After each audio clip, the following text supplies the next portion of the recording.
Is there a difference between IBS and IBD? Yes. Yes, there is.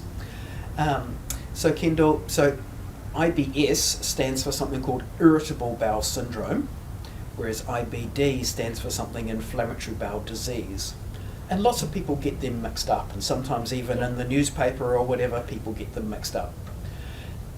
Inflammatory bowel disease is where there's inflammation, and the two main types being Crohn's disease or ulcerative colitis, affecting different parts of the gut, where there's inflammation, and that can lead to typical symptoms of diarrhea, tummy pain, interfering with eating and so on. Yeah. Irritable bowel syndrome is a condition where, if you like, people can feel things moving around every corner of the bowel. It affects more in terms of how things work and how people feel things moving through the gut. Yeah. Irritable bowel syndrome is really common, a bit more so in women than in men. Yeah. And it relates more to the control of the gut and the interactions between the gut and the nerves. Yeah. So many people with irritable bowel syndrome will have more symptoms when they're stressed or when they're worried, Yeah.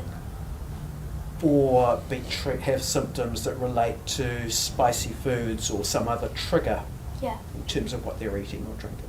Yeah.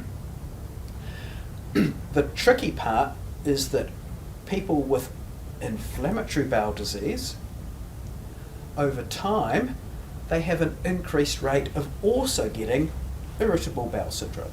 Yeah.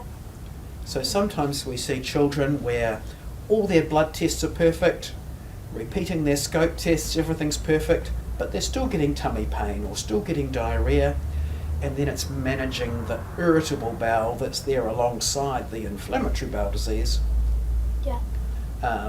and thinking of ways to do that. Okay.